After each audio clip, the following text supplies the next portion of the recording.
I have seen the shift in mining from a very close quarter when I was working as chief negotiator in G20 for India's energy transition sector.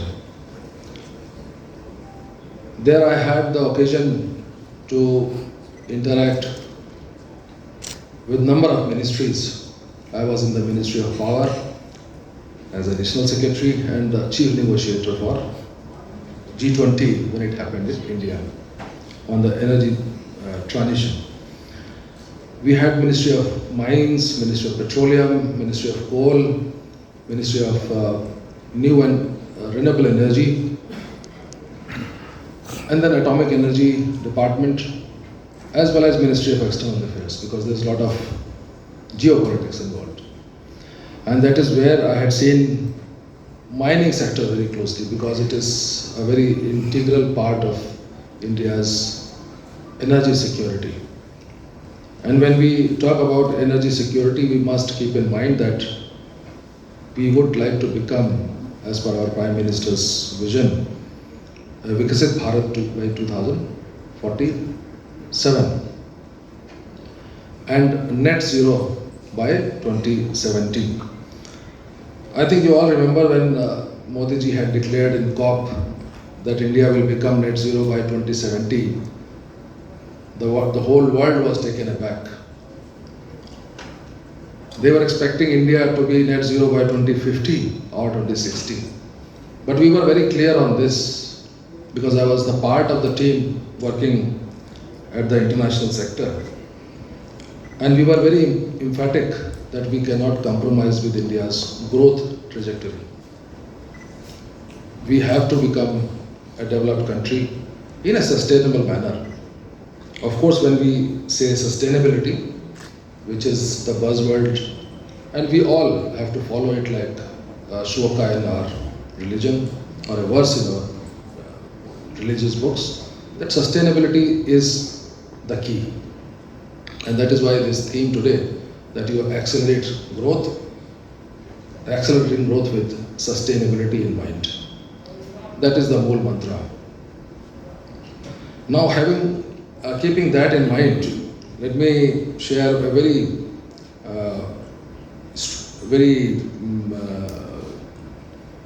important anecdote with you, which happened with us when we were in Switzerland, in Davos.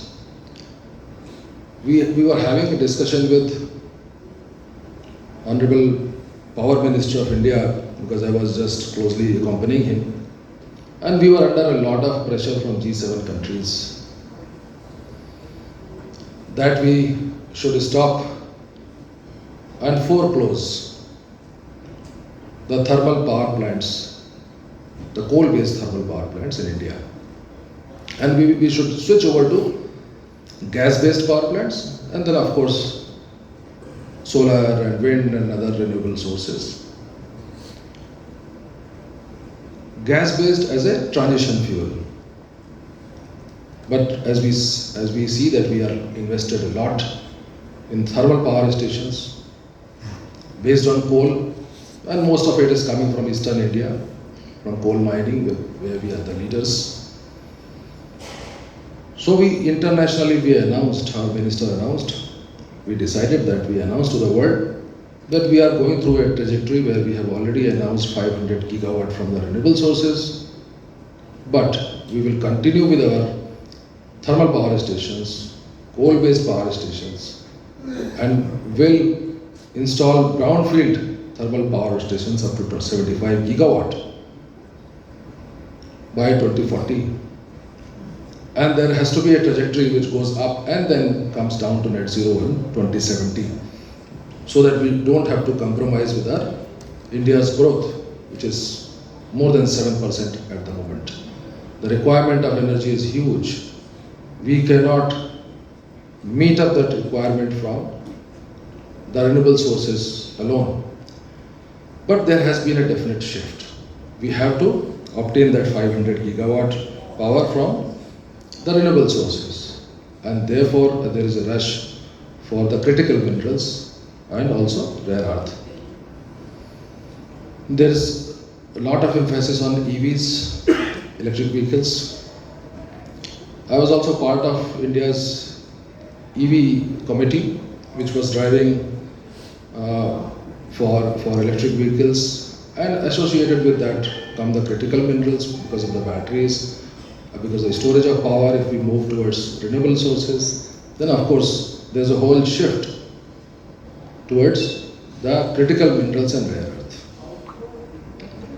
Now, having said that, when we were having a shift on this, the Ministry of Mines came under a lot of pressure.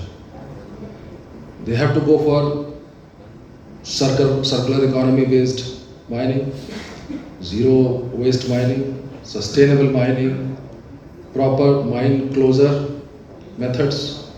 Then of course, as we are discussing, that we have to do mining but with a view to have a better next generation so that they do not blame us for the environmental or ecological losses. Ministry of Mines coming under pressure because the government is working very fast. We were all working day and night to make India a developed country. We have been working, and along with the central ministries, the state ministries were also drawn into it, into the vision of 2047 and 2070. And that is why Ministry of Mines came up with a lot of mineral sector reforms. State governments being part of it. Now I am here in Assam, which is mineral rich, and therefore I will give you a perspective from both the sides as to how we propose to go about the mining in future.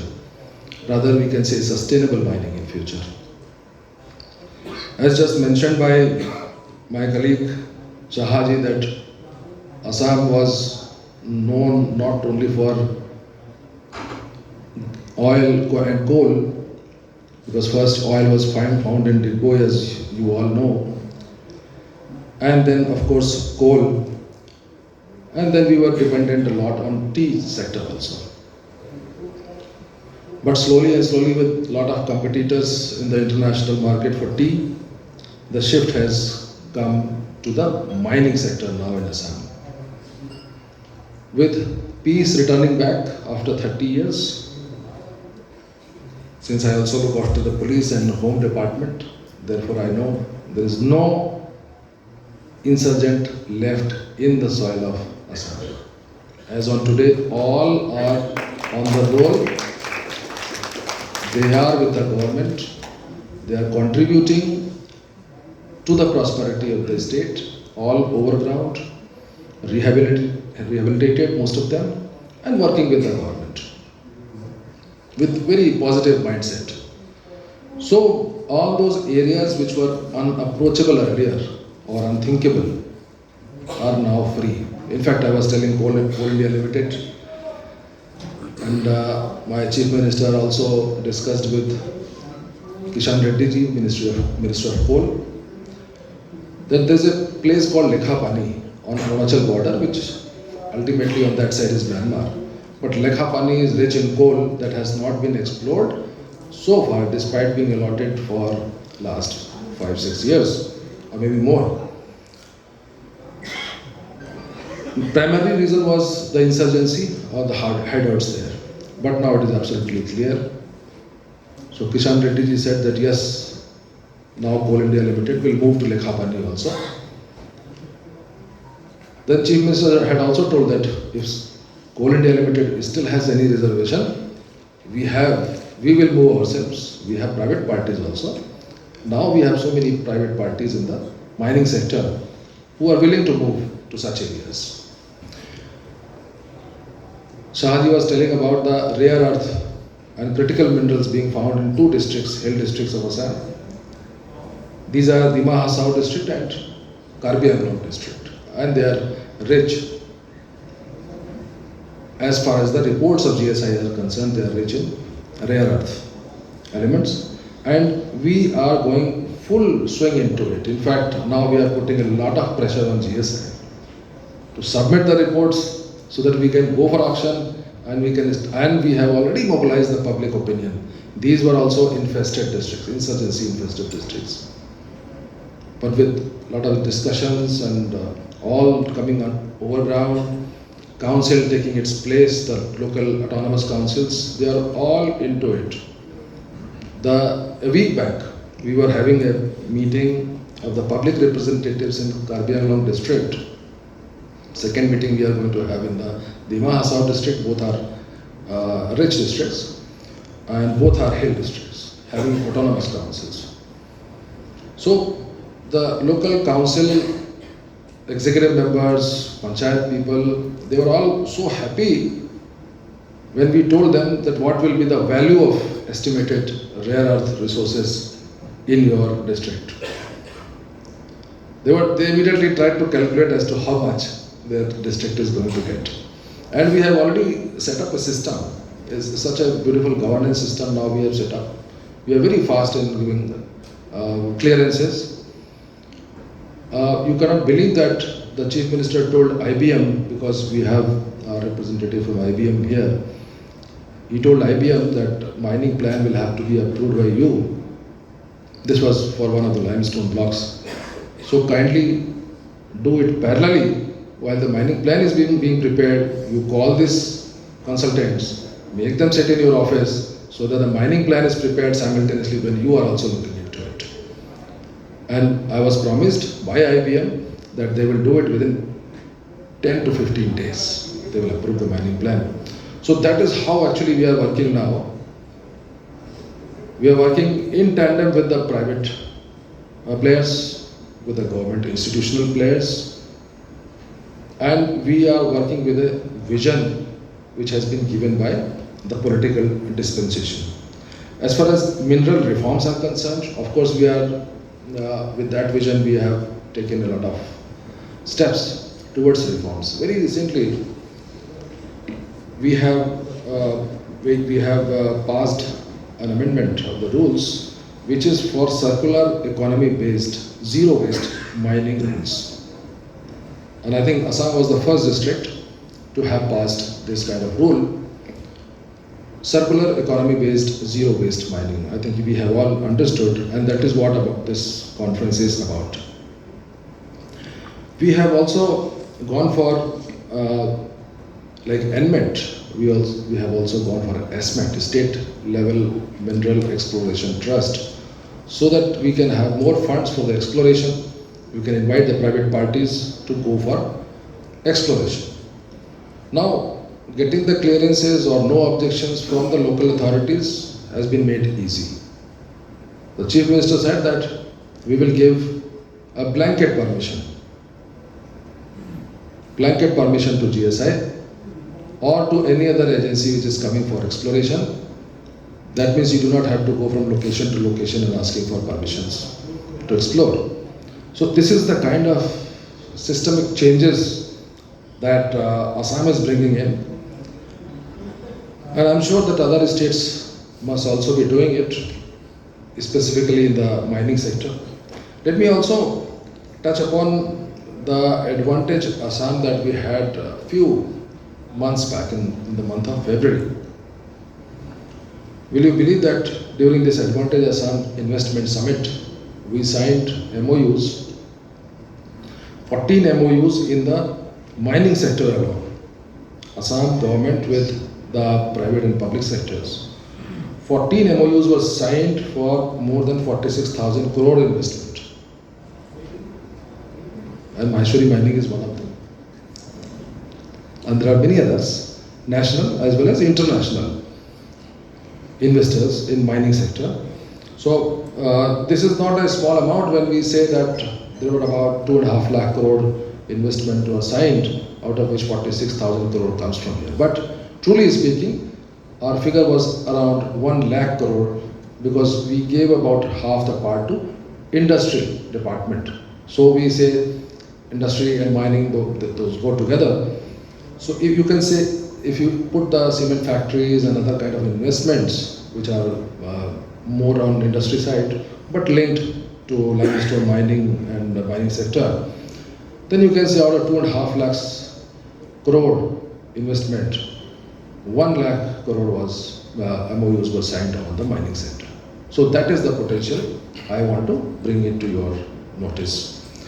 Not only potential, now we are turning it into the reality. Same goes with Arunachal Pradesh government also. Let me complete the story of Assam, then I'll come to Arunachal also, because we are very close friends. Lot of RE is being discovered in Himalayan region in Arunachal. Lot of projects on hydro projects, which are strategic also, and will also meet India's energy security requirement and renewable sources energy. So 13 gigawatt hydropower plants are coming up in 13 locations in Arunachal Pradesh, which will need a huge requirement of cement and other materials. So as far as cement is concerned, there is going to be a surge in the cement factories in Assam, because we have a lot of stock of limestone available. And recently we auctioned, out of 7 blocks, we have already completed auction of 5, absolutely transparent, without any problem, online auctions, and there was a lot of competition, let me tell you, for these 5 blocks in the Mahasar district. Recently, the prime competitors were Ambuja Cement, and then we have Dalmia Cement, we have Star Cement. They all took the limestone blocks at a very high auction premium. One of the auction premium went up to 175%. I said that may not be sustainable for you in the long run, but normally it went very high, because there is a lot of demand going to come for the infrastructure development in the northeast, which we were actually lagging earlier, but now apart from Assam, many other states have also come up. So what we can say is that today we are at a place in time where all the forces are coming together. The technology, the vision, the political willingness, and proactive governance, and people's willingness also to grow along with time.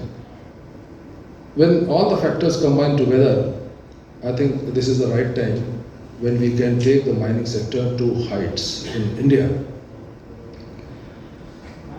The side effects of mining we all know, and that is why Government of India also came out with the new guidelines in Pradhan Mantri Khanish Kshetra Kalyan Yojana, PM KKY. And I think most of the states, including Assam, we have already adopted those guidelines in our rules. And earlier it used to be 30% of royalty, now it is 10% of royalty going to district mineral funds. And there is a lot of emphasis by the state governments to utilize this 10% of district mineral fund for the affected areas and their families for the welfare schemes. So this is like CSR on one side, this is district mineral fund works on the similar lines. So I would just like to emphasize that the mining in the country is not going to be only a profit-making or economic activity. It is a mission of empowerment for the people. It is about the jobs, because it can bring a lot of jobs for the youths. It will also help in creating the infrastructure in the country, which we are going to have on a mega scale in the coming years to make the country Viksit Bharat. And mining sector is going to be a very meaningful contributor to the nation's growth story. We are rich in natural wealth, from rare earth minerals and critical minerals, for which we were very worried a few years back. But now we can see, we have the glimpses that we also possess critical minerals and rare earth minerals. Only the technology and its proper utilization and proper way of exploration, so that we continue with the background of sustainability on the growth trajectory. So with this message, Together, let us accelerate growth rooted in responsibility, driven by technology, and powered by partnership. Thank you so much.